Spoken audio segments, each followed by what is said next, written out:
अस्सलाम वालेकुम स्टूडेंट्स, उम्मीद है आप सब ठीक होंगे। आज ना मैं आपके साथ डिस्कशन करने जा रहा हूँ chemistry 10th chapter 10 acid basis और साल्ट्स। इसके जो फर्स्ट हाफ पे है ना, यानी अब देखें मेन तीन जो हैं वो टॉपिक्स हैं आपके इस चैप्टर के अंदर ना, एसिड और बेसिस के नज़रियात, पीएच स्केल और साल्ट्स। तो आज जो एसिड और बेसिस के नज़रियात है ये मैं आपके साथ डिस्कस करूँगा और ये बहुत इंपॉर्टेंट लॉन्ग क्वेश्चन है इस चैप्टर के। तो इसमें कॉन्सेप्ट में से जानने से पहले देखें, सबसे पहले हम इसमें बात करेंगे एसिड और बेसिस के नज़रियात में कि एसिड और बेसिस की खसूसियात हैं जो इनमें क्या फ़र्क है। काफ़ी दफ़ा जो है ये भी लॉन्ग क्वेश्चन आता होता है पेपर में। तो इसमें आपने सिर्फ इनकी जो फिज़िकल प्रॉपर्टीज़ हैं, जो तबई खसूसियात हैं, वो लिखनी होती हैं। अब जैसे देखें एसिड्स हैं, इनका जायका तुर्श होता है, जैसे वो सिट्रस फ्रूट्स हो गए या लीमू का रस वगैरह हो गया। तो जो बेसिस होती हैं इनका जायका कड़वा होता है और इनको पकड़ने से हमें फिसलन महसूस होती है, जैसे कि साबन। ठीक है। और इसी तरह जो एसिड्स होते हैं ये नीले लिटमस को सुर्ख कर देते हैं और बेसिस जो है ये सुर्ख लिटमस को नीला कर देते हैं। जो एसिड्स हैं अगर कंसनट्रेटेड हालत में पाए जाएं तो ये corrosive हैं, यानी नुकसान पहुंचा सकते हैं। और जो बेसिस हैं ये नॉन corrosive होते हैं। लेकिन जो दो बेसिस हैं जैसे सोडियम हाइड्रोक्साइड और पोटाशियम हाइड्रोक्साइड, ये इनकी जो कंसनट्रेटेड सॉल्यूशंस हैं ये corrosive हो सकते हैं। इसके बाद एसिड जो हैं अपनी अगर एक्वस हालत में पाए जाएं तो इनमें से करंट जो है वो गुज़र सकता है, और जो बेसिस होती हैं इनके एक्वस सॉल्यूशन से भी करंट गुज़र सकता है। तो एक लॉन्ग क्वेश्चन आपका ये होगा एसिड और बेसिस के दरमियान फ़र्क। नेक्स्ट है स्टूडेंट्स, एसिड और बेसिस के नज़रियात में जो पहला नज़रिया है आपकी इस बुक के अंदर वो आर्हीनियस का है। आर्हीनियस ने एसिड और बेसिस का जो नज़रिया है 1787 में पेश किया था, और इसके मुताबिक एसिड एक ऐसी शय होती है कि जो एक्वा सॉल्यूशन में हाइड्रोजन आयंस देती है। ठीक है, जो एक्वा सॉल्यूशन के अंदर हाइड्रोजन आयंस दे। और जो बेसिस होती हैं वो, और ये आम तौर पर एसिड्स की आयोनाइजेशन किस तरह होती है, साथ ही मैं आपके साथ वो एग्जांपल जो है वो डिस्कस कर दूं। जैसे आप देखें उसने HA लिखा हुआ है। ठीक है, ये एक एसिड है, इसकी आयोनाइजेशन हुई है तो हमारे पास हाइड्रोजन आयन आ गया और साथ में इलेक्ट्रॉन होता है। अब जैसे उन्होंने नीचे मिसालें दी हैं तीन, मिसाल के तौर पर ClHNO3 CH3 COOH HCN। ठीक है, अब इसमें देखें आप, सबसे पहले जो हाइड्रोक्लोरिक एसिड है इसकी जब आयोनाइजेशन हुई है तो हमारे पास हाइड्रोजन आयन और क्लोरीन आयन आ गए। ठीक है, इसी तरह आगे नाइट्रिक एसिड है और इसी तरह आगे एसिटिक एसिड। यानी जो एसिड है वो क्या है, जो एक्वा सॉल्यूशन के अंदर जब हम उसको पानी के अंदर डालें तो वहाँ पे हमें वो हाइड्रोजन आयंस दे। ठीक है, और जो बेसिस होती हैं वो ऐसी अशिया होती हैं जो एक्वा सॉल्यूशन में हाइड्रो ऑक्सल आयंस देती हैं। आमतौर पर बेसिस की आयनाइजेशन इस तरह होती है जैसे उन्होंने नीचे वो एग्जांपल दी हुई है।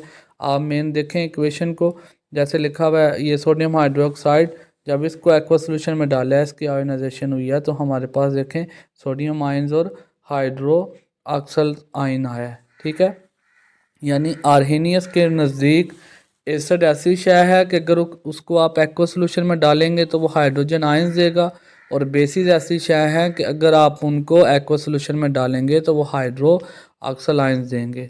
नेक्स्ट स्टूडेंट देखें आर्हेनियस नज़रिए की लिमिटेशन, हदूद। अच्छा, अब ये जो नज़रिया है आर्हेनियस का, हमने देखा उसकी डेफिनेशन में भी कि वो यही बात कर रहा था, अगर आप एसिड और बेसिस को एक्वस के अंदर डालें, यानी पानी के अंदर डालें, उसकी आयोनाइजेशन करें तो फिर होता है। अब इसकी पहली लिमिटेशन यही है कि ये नज़रिया सिर्फ एक्वस मीडियम के लिए मौजू है, यानी उन चीज़ों में ही ये नज़रिया चल सकता है कि जहाँ पे वाटर यूज़ हो। ठीक है, और जो नॉन एक्वस मीडियम है वहाँ पे एसिड बेसिस का हमें नहीं पता चल सकता, क्योंकि बहुत सारे एसिड और बेसिस ऐसे होते हैं कि जो एक्वस सॉल्यूशन के अंदर ना भी हों तो फिर भी वो आयंस देते होते हैं।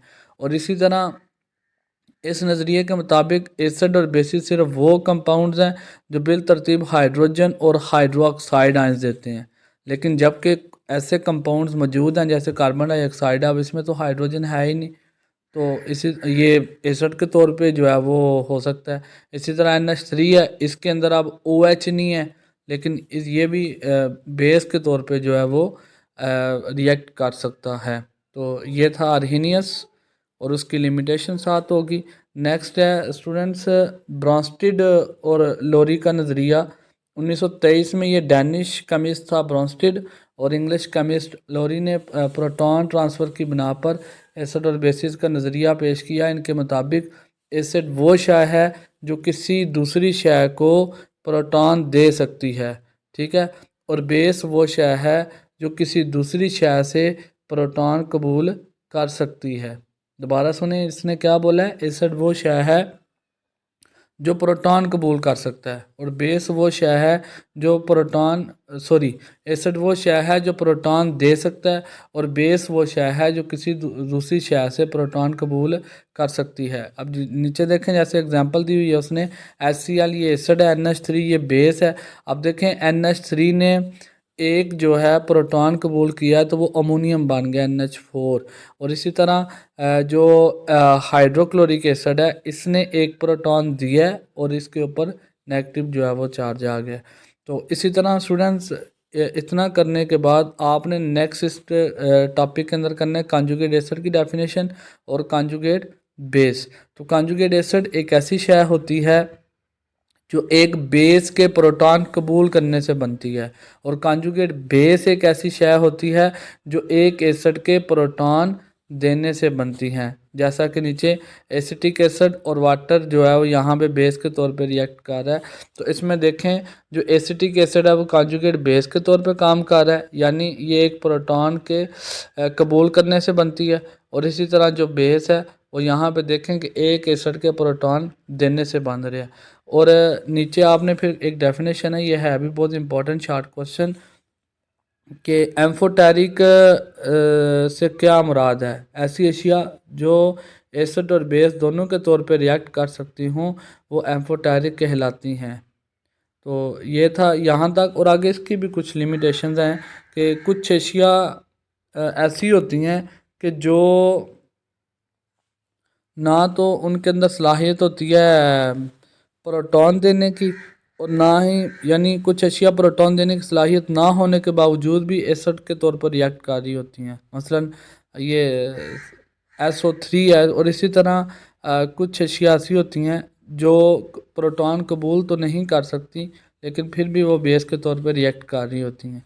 तो ये भी इसके नज़रिए में भी ये एक लिमिटेशन थी। तो नेक्स्ट है स्टूडेंट लिवस का एसिड्स और बेस का नज़रिया। ये जीएन लिवस ने 1923 में एसिड और बेसिस का ये नज़रिया पेश किया।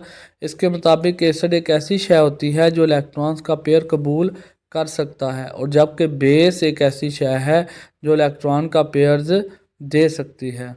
अच्छा, इसके बाद इसमें देखें, ये बहुत इंपॉर्टेंट शार्ट क्वेश्चन भी है। अमोनिया और बोरॉन ट्राइफ्लोराइड के दरमियान कोऑर्डिनेट कोवलेंट बॉन्ड के बनने से रिएक्शन होता है जिसमें क्या होता है कि जो अमोनिया होता है वो एक इलेक्ट्रॉन पेयर देता है और बोरॉन ट्राइफ्लोराइड जो है वो इलेक्ट्रॉन पेयर कबूल करता है। जैसे आपको ये एरोस के थ्रू नज़र आ रहा है इसके अंदर कि जो अमोनिया है वो यहाँ पे देखें, अमोनिया जो है यहाँ पे क्या कर रहा है कि इलेक्ट्रॉन पेयर दे रहा है, ठीक है, और बोरॉन ट्राइफ्लोराइड क्या कर रहा है, इलेक्ट्रॉन पेयर कबूल कर रहा है। इसलिए अमोनिया बेस है क्योंकि वो एक इलेक्ट्रॉन पेयर दे रहा है और जबकि बोरॉन ट्राइफ्लोराइड एक एसिड है क्योंकि वो इलेक्ट्रॉन पेयर को कबूल कर रहा है।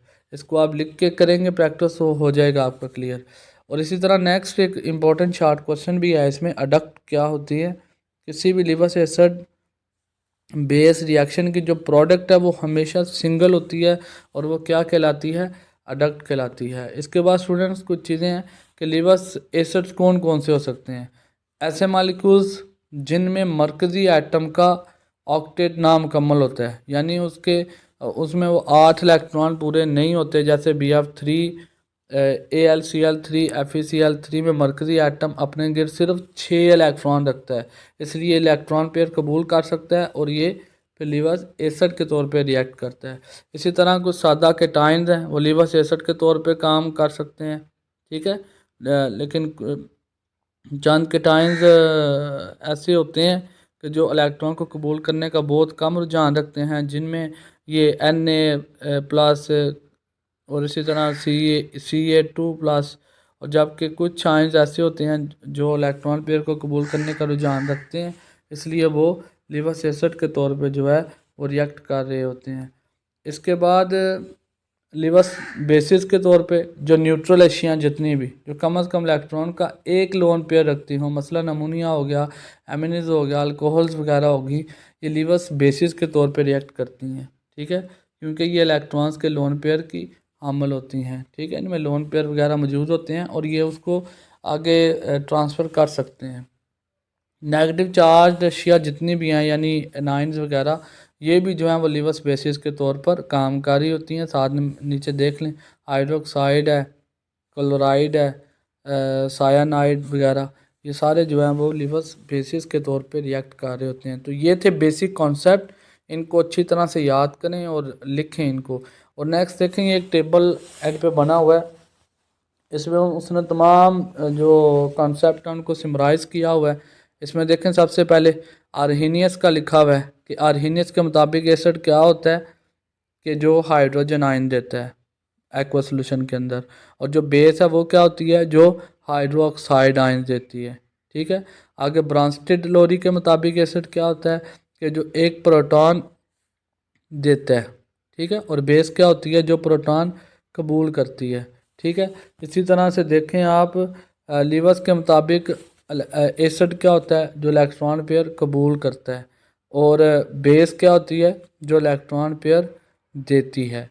तो ये था स्टूडेंट आज का आपका ये 3 इम्पोर्टेंट लॉन्ग क्वेश्चन, बल्कि 4 इम्पोर्टेंट लॉन्ग क्वेश्चन। इसमें आपका वो एसिड और बेसिस के दरमियान डिफरेंस हो गया और तीनों जो है वो कॉन्सेप्ट हो गए। तो इनको अच्छी तरह से आप जो है वो याद करें।